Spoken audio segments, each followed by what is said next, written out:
Hello दोस्तों, नमस्कार। आप सभी का आज के इस लेक्चर में स्वागत है। आज हम बात करने वाले हैं नागरिकता पर। नागरिक कौन होता है, नागरिकता क्या होती है, नागरिकता प्राप्त करने के साधन क्या है और नागरिकता की समाप्ति कैसे होती है। इन तमाम बातों पर हम आज चर्चा करने वाले हैं। तो सबसे पहले हम बात करते हैं नागरिक कौन है। अर्थात नागरिक किसी राज्य का पूर्ण सदस्य होता है जो उस राज्य के समस्त नागरिक राजनीतिक व अन्य समस्त अधिकारों व सुविधाओं का उपभोग करता है। तो ऐसे व्यक्ति को हम नागरिक कहते हैं। अर्थात किसी राज्य में नागरिक वह व्यक्ति होता है जो राज्य के द्वारा प्रदाय किए गए समस्त नागरिक और राजनीतिक अधिकारों का उपभोग करता है और राज्य के द्वारा प्रदाय की गई समस्त सुविधाओं का लाभ उठाता है और राज्य के द्वारा बनाए गए कर्तव्यों का पालन करता है। ऐसे व्यक्ति को हम नागरिक कहते हैं। अब बात करते हैं कि नागरिकता क्या है। तो नागरिकता उस स्थिति को कहते हैं जिसमें एक व्यक्ति किसी राजनीतिक समुदाय का पूर्ण या उत्तरदायी सदस्य होता है और सार्वजनिक जीवन में भाग लेता है। अर्थात नागरिकता उस स्थिति को कहते हैं। अर्थात नागरिक जो है, नागरिक को जो अधिकार मिलते हैं, अर्थात जिस प्रकार एक नागरिक राजनीतिक समुदाय का पूर्ण या उत्तरदायी सदस्य होता है और वह सार्वजनिक जीवन में भाग लेता है, तो उसकी इस दशा को ही नागरिकता कहा जाता है। अर्थात किसी व्यक्ति द्वारा अपने राज्य के द्वारा प्रदाय किए गए अधिकारों व सुविधाओं का उपभोग करने की दशा को ही नागरिकता कहा जाता है। तो आपने समझ लिया कि नागरिक क्या है और नागरिकता क्या है। अब बात करते हैं कि इस नागरिक शब्द की उत्पत्ति कैसे हुई। तो नागरिक शब्द की उत्पत्ति को हम समझने का प्रयास करते हैं। तो प्राचीन यूनान में जो छोटे छोटे नगर राज्य हुआ करते थे, उन नगर राज्य के निवासियों को नगर के निवासी कहा जाता था और इसी कारण नगर के निवासियों के लिए एक शब्द यूज हुआ लैटिन भाषा में, और वह शब्द हुआ कौन सा? सिविक। अर्थात नगर के निवासियों के लिए सिविक शब्द का यूज किया जाता था। इसी सिविक से सिटीजन बना और इस सिटीजन से ही सिटीजनशिप का निर्माण हुआ। अर्थात हम कह सकते हैं कि एक नगर के निवासी को नागरिक कहा गया फिर, और उसी नागरिक की दशा को ही नागरिकता कहा गया। अर्थात नागरिक की जो स्थिति थी राज्य में और जो दशा थी, उसके कार्यों की दशा के आधार पर, उसके कर्तव्यों के दशा के आधार पर, उसके द्वारा प्राप्त अधिकारों का उपभोग करने की दशा के आधार पर ही ऐसे व्यक्ति को ऐसी स्थिति को नागरिकता कहा जाता है। अर्थात नागरिक वह व्यक्ति है जो किसी नगर में स्थायी रूप से निवास करता है। अर्थात सबसे पहली आवश्यकता क्या है नागरिक होने के लिए?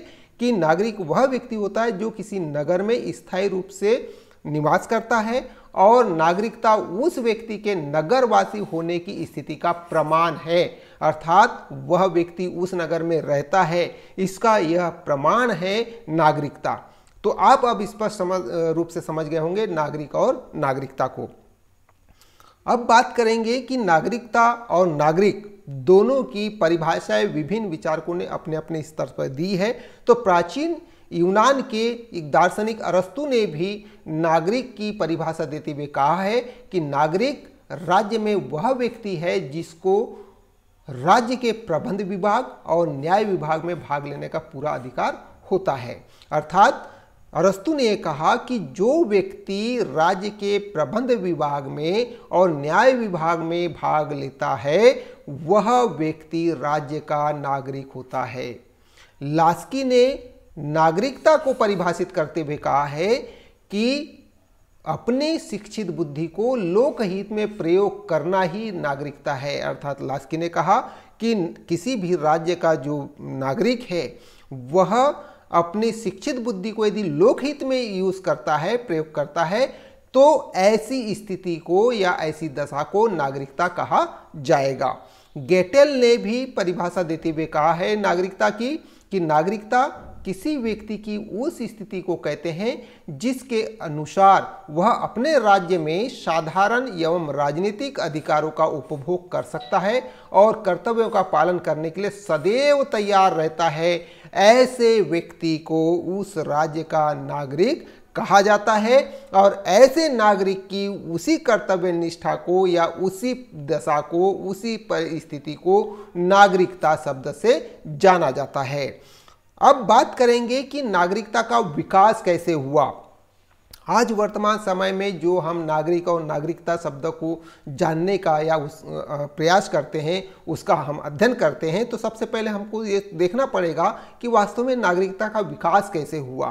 तो प्राचीन कालीन चीन, भारत और मेसोपोटामिया में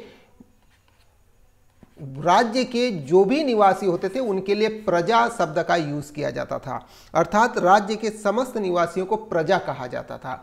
और दूसरी बात यह है कि अब यहाँ पर नागरिक किसे कहा जाता था, तो जो शासक वर्ग के थोड़े से जो लोग होते थे, जो शासक वर्ग के से संबंधित होते थे, उन्हीं लोगों को नागरिक कहा जाता था प्राचीन काल में।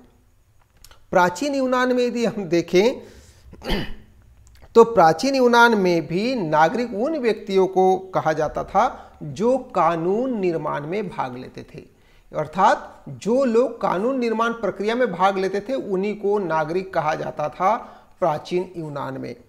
और प्राचीन रोम में यदि देखें तो प्राचीन काल में रोम में भी जो पैट्रिशियन होते थे, पैट्रिशियन अर्थात संपन्न वर्ग, जो संपन्न वर्ग के जो लोग होते थे उन्हीं को प्राचीन रोम में नागरिक कहा जाता था।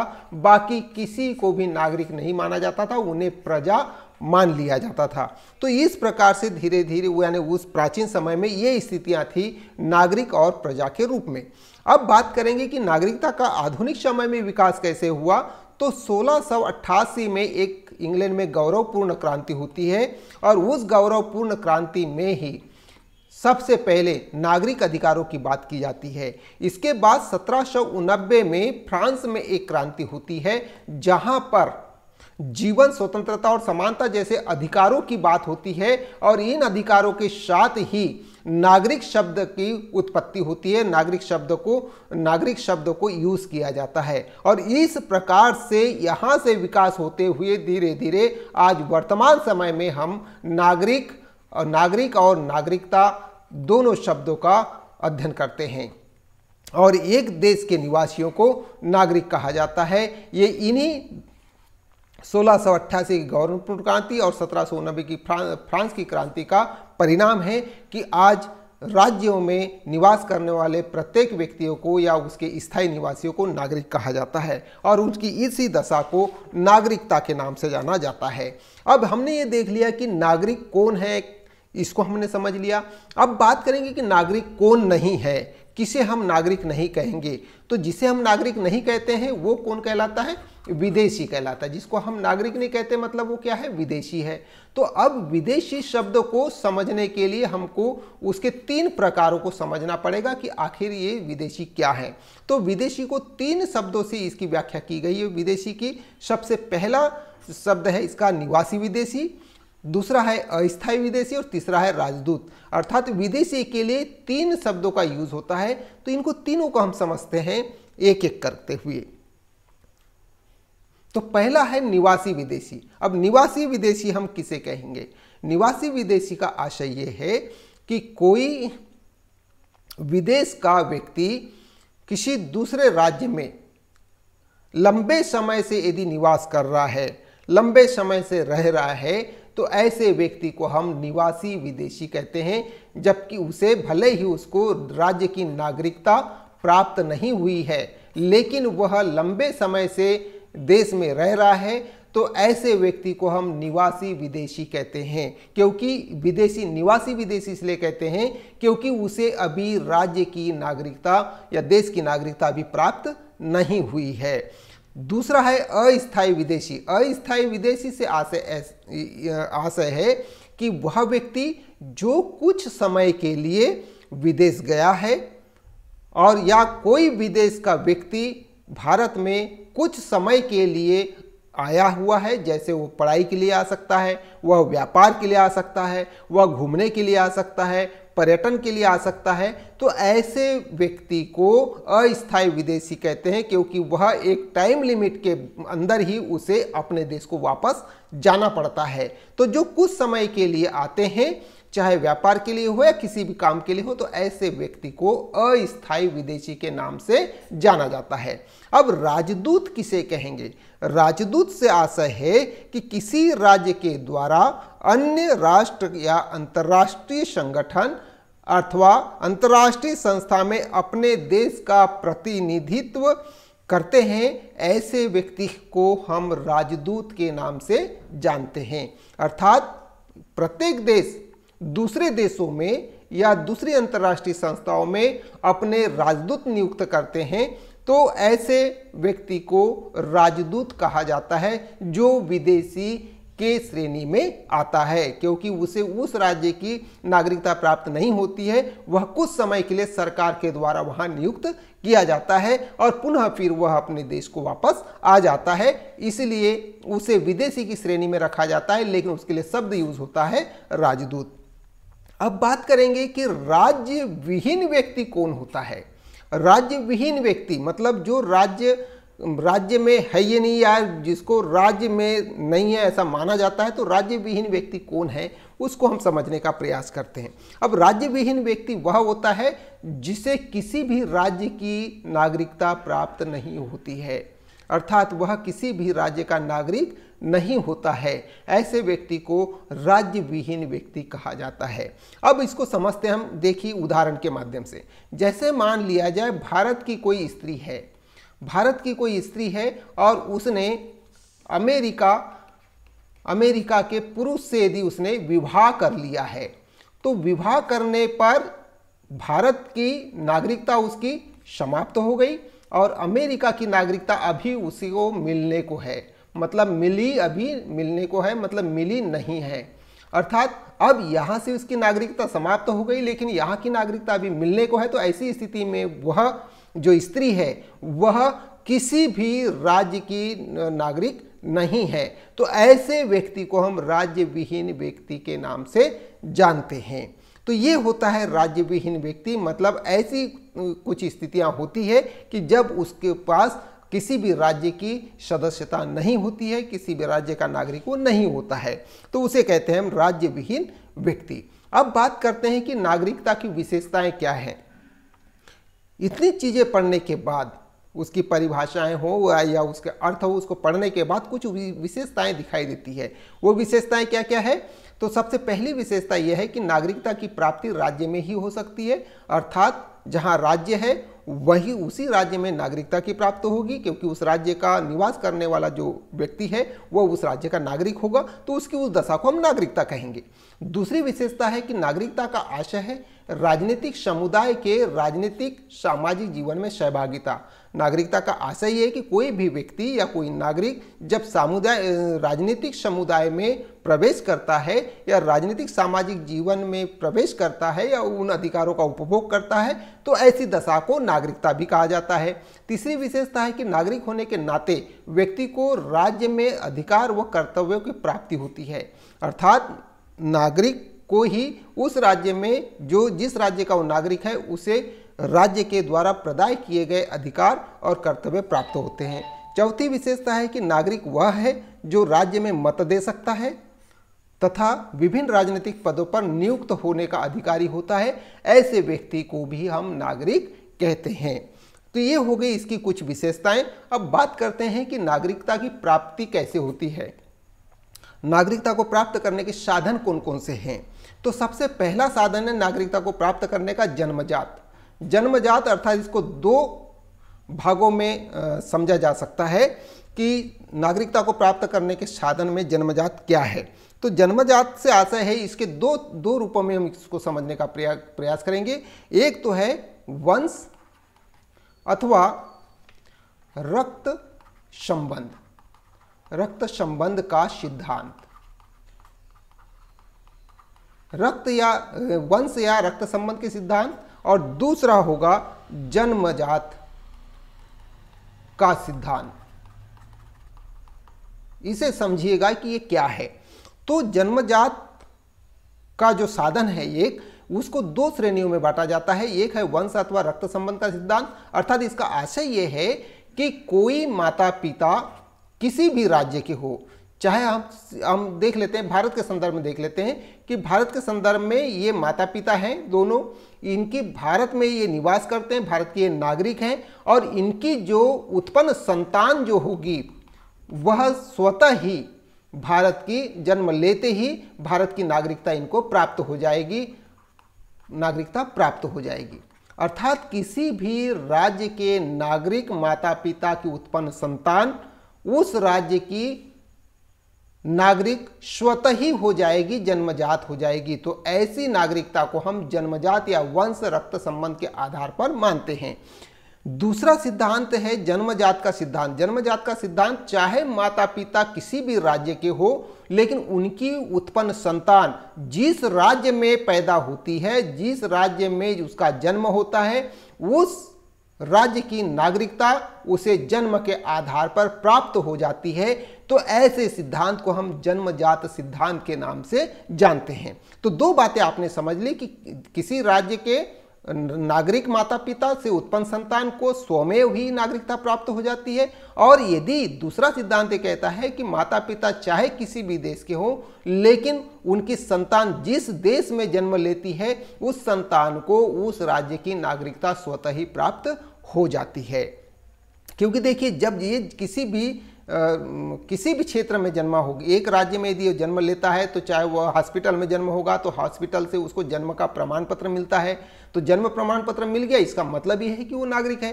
तो इस प्रकार से उसको नागरिकता प्राप्त होती है। दूसरा है फिर अंगीकरण के आधार पर। अंगीकरण के आधार पर अर्थात इसका आशय ये है कि राज्य जो होता है वह नागरिकता प्राप्त करने के लिए कुछ नियम बनाते हैं, कुछ शर्तें लागू करते हैं, तो वो उस तरह से जो नागरिकता प्राप्त की जाती है उसको अंगीकरण के माध्यम से नागरिकता को प्राप्त करना माना जाता है। तो इसमें सबसे पहली बात ये है कि अंगीकरण के अंतर्गत राज्य के द्वारा कुछ नियम बनाए जाते हैं कि किसी विदेशी व्यक्ति को या जो किसी राज्य का नागरिक नहीं है या अपने राज्य में यदि वो नागरिकता लेना चाहता है तो उसे नागरिकता कैसे प्रदान की जाएगी। तो उसके लिए सबसे पहले उस विदेशी व्यक्ति को आवेदन करना पड़ता है संघ सरकार के सामने, केंद्र सरकार के समक्ष वो आवेदन प्रस्तुत करता है, और उन आवेदनों को प्रस्तुत करने के साथ ही कुछ शर्तें भी होती है, उन शर्तों को भी पूरा करना पड़ता है। तो सबसे पहली शर्त क्या होती है आवेदन भरते समय? तो आवेदन भरते समय सबसे पहली शर्त ये होती है कि उस व्यक्ति को जो नागरिकता के लिए आवेदन कर रहा है उसे पूर्व देश की, जो पूर्व देश यानी जहां का भी वो नागरिक रहा होगा, उस देश की नागरिकता को उसको त्यागना पड़ता है। पहले उस देश की नागरिकता को त्यागेगा, तब जाकर के इस देश की नागरिकता उसे प्राप्त होगी। दूसरा यह है कि वह देश में, जैसे भारत की बात करें हम, तो भारत में वह 7 वर्ष तक यदि वो स्थायी रूप से निवास करता है तो ऐसा व्यक्ति भी भारत की सदस्यता लेने के लिए, भारत का नागरिक बनने के लिए वांछित योग्यता रखता है। तीसरी एक शर्त यह है कि वह जो व्यक्ति जो आवेदन कर रहा है भारत का नागरिक बनने के लिए, उसके लिए तीसरी अनिवार्य शर्त यह है कि वो सदचरित्र होना चाहिए, उत्तम चरित्र वाला व्यक्ति होना चाहिए, वो किसी भी अपराध या आपराधिक प्रवृत्ति का व्यक्ति नहीं होना चाहिए। ये उसकी तीसरी परम आवश्यक शर्तें हैं। चौथी एक शर्त और ये है कि वह व्यक्ति जो भारत की नागरिकता प्राप्त करना चाहता है उसे भारतीय संविधान में वर्णित 8वीं अनुसूची में जो भी उल्लेखनीय भाषाएं हैं उन भाषाओं में से किसी एक भाषा का ज्ञान होना आवश्यक है। तो ऐसी शर्तें जो व्यक्ति पूर्ण करता है वह भारत की नागरिकता प्राप्त करने के लिए आवेदन कर सकता है, और इसी आधार पर भारतीय सरकार उसे नागरिकता प्रदान करती है। तीसरा साधन यह है कानून के द्वारा। कानून के द्वारा अर्थात किसी भी राज्य में किसी दूसरे देश के व्यक्ति को नागरिकता प्रदान करने के लिए कानून बनाए जाते हैं और उन कानूनों के आधार पर नागरिकता प्रदान की जाती है। तो ऐसी स्थिति को हम कानून द्वारा प्रदान की जाने वाली नागरिकता के नाम से जानते हैं। चौथा है इसका संधि या घोषणा के द्वारा। अब नागरिकता प्राप्त करने का चौथा साधन है संधि या घोषणा के द्वारा। संधि से आशय यह है कि जब दो राज्यों के बीच में आपस में संधि हो जाती है तो संधि के आधार पर भी, जब दोनों के बीच संधि हो गई, समझौता हो गया, उस आधार पर भी राज्य की नागरिकता प्रदान की जाती है। या घोषणा के द्वारा, अर्थात एक राज्य के द्वारा दूसरे राज्य पर आक्रमण करके पराजित कर दिया जाता है और उस क्षेत्र को अपने अधीन कर लिया जाता है। तो जिस राज्य की जितनी सीमा को अपने अधीन कर लिया जाता है, उस सीमा के लिए राज्य के द्वारा एक घोषणा जारी की जाती है और उस घोषणा के आधार पर इस क्षेत्र जो भी अधिग्रहित किया गया क्षेत्र, उस अधिग्रहित क्षेत्र के नागरिकों को या व्यक्तियों को नागरिकता प्रदान की जाती है। तो ऐसी स्थिति को घोषणा के द्वारा प्रदाय की जाने वाली नागरिकता के नाम से जानते हैं। तो इस प्रकार संधि के द्वारा भी नागरिकता प्रदान की जा सकती है या घोषणा के माध्यम से भी प्रदान की जा सकती है। पांचवा है निवास, अर्थात किसी व्यक्ति को नागरिकता तब प्रदान की जाती है जब वो स्थायी रूप से उस राज्य में निवास कर रहा हो। विवाह के आधार पर, अर्थात विवाह के आधार पर भी नागरिकता प्रदान की जाती है। जैसे मान लिया जाए एक देश की स्त्री ने दूसरे देश के पुरुष से यदि विवाह कर लिया है तो ऐसी स्थिति में इस स्त्री को इस देश के पुरुष के आधार पर उसे इस देश की नागरिकता प्राप्त हो जाएगी। जैसे उदाहरण के लिए आप समझिए, यदि भारत की किसी स्त्री ने, मान लिया जाए कि कनाडा के पुरुष से यदि वह विवाह कर लेती है, भारत की स्त्री ने यदि कनाडा के पुरुष से यदि विवाह कर लिया है तो इस स्त्री की भारत से सदस्यता समाप्त हो जाएगी, मतलब यहाँ की नागरिकता उसकी समाप्त हो जाएगी और कनाडा की नागरिकता उसे प्राप्त हो जाएगी। तो इस प्रकार से जो प्राप्त नागरिकता होती है वह विवाह के आधार पर भी होती है। संपत्ति के आधार पर भी नागरिकता प्राप्त होती है। भारत में इसका प्रावधान नहीं है, लेकिन कुछ राज्यों में, कुछ देशों में इसका प्रावधान है कि वहाँ यदि उनकी स्थायी संपत्ति होती है तो उस संपत्ति के आधार पर उन्हें नागरिकता प्रदान की जाती है। आठवां साधन है नौकरी, अर्थात कोई व्यक्ति यदि लंबे समय तक किसी राज्य में यदि नौकरी करता है या सेवा करता है तो उसे उस देश की नागरिकता भी प्राप्त हो जाती है। नौवां साधन है किसी राज्य पर विजय पा लेना। जिस प्रकार से घोषणा को मैंने बताया, बस घोषणा के आधार पर ही ये विजय पा लेना वाला जो तर्क है, साधन है, वह उस पर लागू होता है। यानी किसी राज्य पर विजय पा लेना, यानी एक राज्य के ऊपर दूसरे राज्य ने यदि विजय पा लिया है तो इस राज्य के नागरिकों को स्वतः ही घोषणा के माध्यम से नागरिकता प्राप्त हो जाती है। 10वां जो महत्वपूर्ण है वह है गोद लेने से। अब गोद लेने से आशय यह है कि जैसे मान लिया जाए ये भारत के माता पिता है, ये भारत की दंपति है, इन्होंने यदि मान लिया जाए दूसरे देश के किसी बच्चे को यदि गोद ले लिया है, तो इस आधार पर, गोद लेने के आधार पर इस बच्चे को देश की नागरिकता प्राप्त हो जाती है। तो ऐसी स्थिति को गोद लेने के आधार पर भी नागरिकता प्राप्त किया जाना माना जाता है। तो यह है नागरिकता प्राप्त करने के साधन।